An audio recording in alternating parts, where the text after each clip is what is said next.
You thought it was froze? You thought it was froze, right? Right? Oof. I'm a comedian. I thought I would start this video with a very funny joke. So hopefully you laughed and you'll remember me for the rest of your life because of it. You know what I mean? It's what we call a hook. It's basically when you do something like very controversial at the beginning of a video. So like you hook people into your video. Did I hook you? Hopefully I did.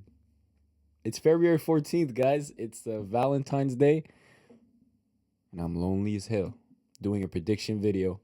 UFC 298, Alexander Volkanovski versus Ilya Topuria is this weekend, and it's time that we gamble our life away, right?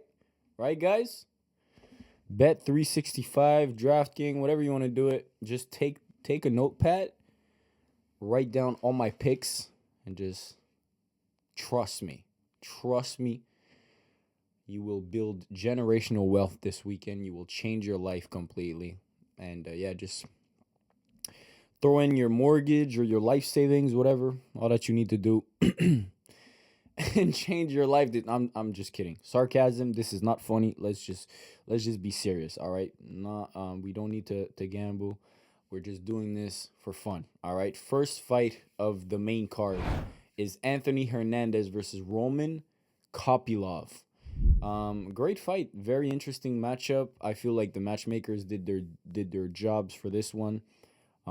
Because those are two guys that are like on a similar path as well, like both prospect, ish, both coming off like decent win streaks and both looking for a challenge. They both been fighting guys that I don't want to say were easy or, layups, but I'm just saying like they had like good stylistic matchup for them. And now Kopylov and Hernandez, I mean, they have like contrasting styles. Hernandez more of a grappling heavy guy, whereas Kopylov's more of a striker. And it's just going to be fun to see who can, dictate their game plan or their style on the other the most. That's really the reality here. Oh no, my phone's at 10%. We have to be fast with this, all right? Hopefully we do. Hopefully my phone doesn't die. So, yeah, I think in the end, Kopylov will win. I think his takedown defense will hold up.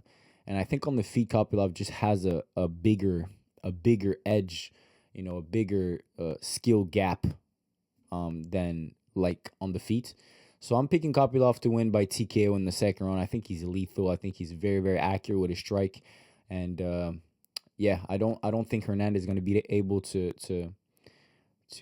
be on the feet with Kopylov, and yeah, it's going to be bad for him. So I'm picking Kopylov to win by TKO in the second round. That's my pick. That's my pick. All right, but this is a coin coin flipping fight. You know what I mean? It could go both ways, to be honest. Dvalishvili versus Henry Cejudo. I'm actually surprised. This is early on in the main card. But Dvalishvili versus Cejudo as well. A very interesting matchup. Again, I think those stylistic matchup are fun because, again, they complement each other very well. Like, Marab's been fighting a lot of strikers. I said this in the deeper dive. Jose Aldo, Moraes, Piotr Jan, those are all strikers that don't really look to try to, take you down or be on the ground, especially with a guy like Marab. So Cejudo's a guy that's willing to be on the ground. I mean, he's a wrestler. He has an Olympic gold medalist. I don't know if you know that. He doesn't say it very often, but he does. It's kind of a secret. But yeah, he does. And I think that like background will just help him be more fluid, in the other realms of mixed martial arts. You know what I mean? When you're not afraid to be taken down, or you trust your abilities to get back up, to defend takedowns, just in general, then your striking, your footwork, the kicks you throw, the punches you throw, whatever it is, you don't overthink them too much, because you're like, if I do get taken down, if he grabs my kick or whatever it is, if he counters one of my punch with a takedown, I'll trust myself getting back to my feet. And that, I think that ability helps you fight better. You look at a guy like Charles Oliveira, most of his success in a lightweight division came from guys being afraid to be on the ground. And when Islam came around, he wasn't afraid at all. He found success on the feet. We didn't see that coming at all, but I think that's the importance of not being afraid to be in some places of mixed martial arts, because then in the other areas you're just better. So I think Cejudo is going to be overall better, hopefully, and he might be able to outpoint Marab on the feet and win a decision. So that's who I'm picking, Henry Cejudo. Weird firing though on the countdown, the whole situation. I saw an interview with the dude, Superman. Is that his name? The coach. Is his nickname Superman? I don't know. He doesn't even look like a coach. I don't know what he does, but he did an interview with Ariel Helwani today, and he said it was fake at first, and then he said it was real because it was far away. So maybe he actually did fire him and then got back to him after he received the backlash. I don't exactly know what happened. If you know, put it down in the comments. I'd be curious. But anyways, for this fight, I'm picking Cejudo by unanimous decision. Ian Garry versus Jeff Neal. I'm picking Ian Garry. I'm picking Ian Garry to win by unanimous decision. It's funny actually in the deeper dive for UFC 298. At the outro of the deeper dive, I actually had an interview with Ian Garry that I added at the end of the video, and I put some like moaning sound effect, and nobody caught it. I'm so sad. I'm so sad nobody caught that. Like I did the extra work, but I put it very, very like, light. It wasn't super loud. But yeah, if you go and rewatch it, you'll see. I went the extra mile to try to be funny, but it didn't work. It backfired on me because nobody saw it. Anyways, I still think Ian Gary is good, and as much as we like try to shit on him, his striking is very, very dangerous. He's a long guy, very technical, and I mean, especially for the welterweight division, like he's very rangy. So for a guy like Jeff Neal, he's coming in. He's a bit smaller, a bit shorter. I mean, I still believe Jeff Neal's super dangerous. He's extremely powerful. He has a puncher's chance. And when I say puncher's chance, I mean he could land multiple different punches that could knock him out. But I just would struggle, like, betting on Jeff Neal based on the fact that he could land a punch. You know what I mean? He could land the punch, but the probability are just lower than Ian Gary just piecing him up, on the outside. So that's where I see happening. That's what I see happening. And yeah, like I said, I hopefully Jeff Neal makes this a fight. He could, he has the ability. I mean, we've seen it against Shafkat. He's very tough. I don't see him getting knocked out or getting like butchered the way Magny did. So it's going to be an interesting matchup. But yeah, overall, I just think Gary might be able to outpoint him over, 3 rounds. So in the co-main events, Robert Whittaker versus Paulo Costa. I'm picking Costa. I'm picking Paulo Costa to win by TKO in the first round. I'm going to say it. The reason why I'm picking Paulo Costa is because I think Whittaker is not durable enough for the middleweight division. All right, I said it. I'm sorry. I know he's good, one of the best middleweights to ever do it. But he did come up in weight from 170 at one point in his career. And I know he's big nowadays, but he just seems, for some reason, I don't want to be mean. He's a fighter. He just seems fragile just a little bit. And like you could see, like in his fight against Adesanya, I think he got dropped with a jab. Against Duplessis as well, he got dropped with a jab. And you take a guy like Paulo Costa, who's extremely powerful, as maybe the technique is not the best, or he's not the most complete mixed martial arts, but he's extremely powerful. He's very dangerous. He pressures you the whole way through. He's not trying to like, maybe outside of the fight against Adesanya, mostly he's trying to like put you against the fence and, throw barrages of punch against you. I think if he lands a heavy shot on Whittaker, I just don't see him, being able to survive that. Whereas Costa, if he gets landed a few shots, I mean, we've seen him in wars, and I think he's able to sustain damage a bit better than Whittaker is. So for those reasons, I'm picking Costa to win. I think he's going to be able to out-damage Whittaker and find the shots that crumbles him first. That's what I'll say. I don't see him like a KO where he's just stiff. But the way Whittaker fights, he like puts his hands up and then like crumbles on the cage. Costa likes to put guys on the cage as well. Pause. pressure guys up against the cage and then like throw his barrage to the body and stuff like that. And yeah, I mean, also we don't know what style of Costa is gonna come in, and we don't know what type of Whittaker is gonna come in because he just came off of a very bad loss. So I mean, it's gonna be interesting to see. But if I had to bet, I would go Costa. Main events: Alexander Volkanovski versus Ilya Topuria. I'm picking Ilya Topuria by KO in the third round. Listen, there's too much in favor of Topuria, in my opinion. All right, in terms of the timing, it just looks like it's his time. It's time to make it happen.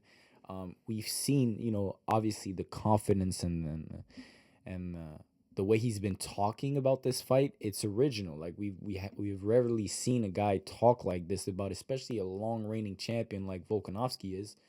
So it's unique. But at the same time, I like it. I really like it. I know a lot of people are saying like it's cockiness or it's arrogance, but all of these people are gonna, turn their opinions backward if he wins, because that's how it works. You talk shit, people are gonna, say something until you win. And if you win, people are gonna shut their mouth and respect you. That's how Conor McGregor got famous. And I think it's a big part of the potential growth of a fighter. It's like their ability to talk and to risk looking like a fool. Yeah, and afterwards, obviously, it's either a big downfall or it's a big growth. And I think Topuria's timing is now, especially, it's not just the things outside the cage, but I think inside the cage, Topuria is also a very skilled fighter. I mean, he's a more compact guy. He's different than a lot of guys that Volkanovski has fought. Max Holloway, Yair Rodriguez, even the Korean Zombie or Brian Ortega. They were all like taller striker who fought on the outside. Whereas Topuria is also a striker, but he fights on the inside. He pressures you. He's similar style. He reminds me a lot of Volkanovski in some ways, but he's very simple. He's a heavy boxer, uses kicks every now and then, but I think that style could be very effective against a guy like Volkanovski. And I mean, that power advantage as well, I think that plays a big role, especially when Volkanovski's coming off of a KO loss. Whether you like it or not, coming off of a loss for the first time in your career will affect you. It depends to what length, but it affects you psychologically, mentally, whatever it is.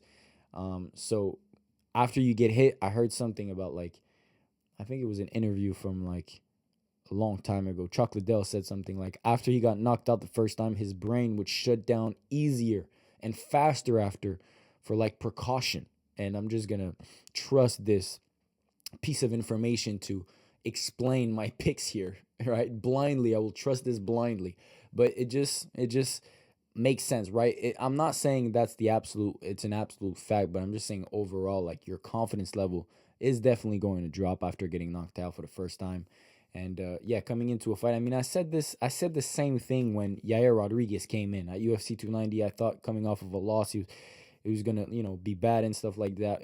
Yair Rodriguez looked dangerous, but I was wrong. I think now it's a different scenario. Obviously, he just got knocked out, and Topuria has a very impressive style. But we could all be super impressed, because I'm gonna be very, very impressive. Volkanovski dispatch of Topuria is easily. It would be a very impressive victory. And yeah, I think that would absolutely cement his status as the greatest featherweight of all time, no question about it. Because yeah, 35-year-old doing it for this long and being this active, fighting all the best guys, it would be a feather to his cap. I think he still is already probably the greatest featherweight of all time, but if he beats Topuria, it would be, I think, undeniable. There's people that are still gonna say Jose Aldo, but in my opinion, Volkanovski's run has been so impressive. The way he's been beating these guys, I just don't see it happening. I think Topuria is gonna win. But yeah, like I said, this is another coin flipping matchup. We don't know. We don't know for sure. I'm very, very excited for this card. This is a banger card, a banger UFC pay-per-view. And I mean, all of these next pay-per-views are going to be incredible outside of 300. Not saying that it's bad, but obviously the expectations are a bit lower than what we thought. Or the expectations were higher than what we got. Depends on what we have for the main event. But I mean, it's in 2 months now, no? 300 is what, April? We're February 14th, so in like 2 months, less than 2 months, and we still don't have a main event. Weird. I mean, what are they waiting for? Anyways, that's my pick. Roman Kopylov by TKO in the second round. Henry Cejudo by unanimous decision. Ian Garry by unanimous decision. Paulo Costa by TKO in the first round. And Ilia Topuria by KO in the third round. Those are very controversial picks. Let me know what yours are down below. And if you haven't already, go check out the Patreon, man. I'm dropping a lot of fun stuff over there. Breakdowns on how to use music, how to edit properly. And also I dropped an alternate segment to the video When Fear Becomes a Weapon. The Alex Perez segment, the original music got copyrighted. I thought that music was incredible and I wanted to post that. So I posted it on the Patreon. If you want to have access to it, go check it out. And yeah, hopefully we have an incredible fights this weekend. And I'll catch you guys very soon, man. Peace out.